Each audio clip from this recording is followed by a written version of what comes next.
Hey there, how's it going everybody? In this video, we're just going to go over a quick tip showing how you can hide secret information in environment variables and then access that information from your Python code.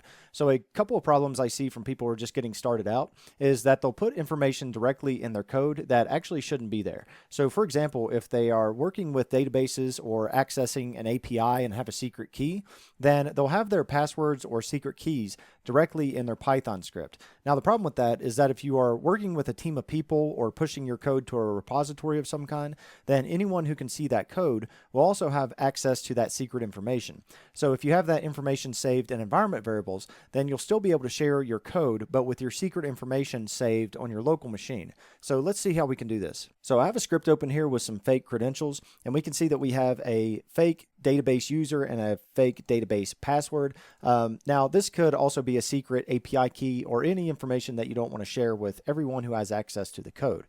So let's move these to environment variables. Now setting environment variables is done differently on Windows and Linux machines, and in this tutorial we'll be covering how to do this on Windows, but if you're on a Mac or Linux machine, then I have a separate video on how to do this on those operating systems as well, and I'll leave a link to that in the description section below if anyone has a need for that. But if you're on Windows, then we can set environment variables by navigating to the Windows icon in the bottom left and clicking on that. Now we need to open up the control panel. So I'm just going to search for that and then open up the control panel. And from within here, we need to open up System and Security and then navigate to System. And then within System in the left over here, we need to go to Advanced System Settings.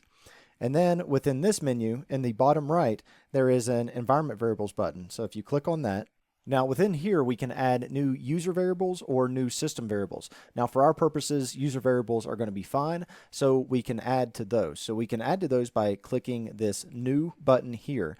And now we can add our variables. So we had a database user and a database password. So I'll just type in all caps DB user. Now it doesn't have to be all caps, but I like to have mine set as all caps.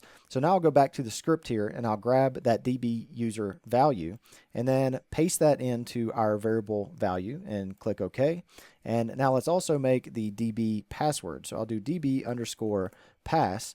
And we will set that equal to the password from our script. So I will copy that and paste that in and click OK.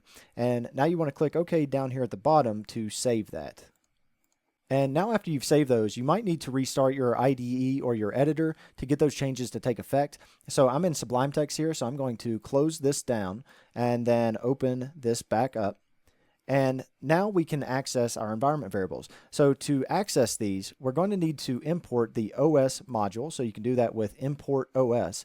Now we can access these variables by saying os.environ. Now this is a dictionary, so we can access the keys of that dictionary just by using the get method and then pass in the key that we want to access. So we set this equal to DB user.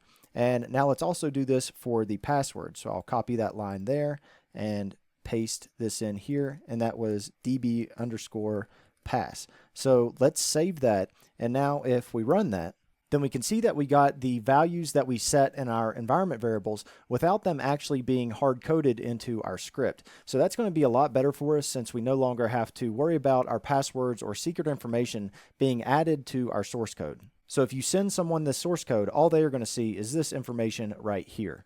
Okay, so I think that's going to do it for this video. Like I said, this is just a quick video addressing a problem that I see amongst people who are just getting started out. But hopefully now, if you've run into this, then you'll know how to get around that. But if you do have any questions, then feel free to ask in the comment section below, and I will do my best to answer those.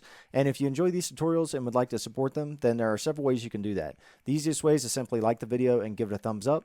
And also, it's a huge help to share these videos with anyone who you think would find them useful. And if you have the means, you can contribute through Patreon, and there's a link to that page in the description section below. Be sure to subscribe for future videos, and thank you all for watching.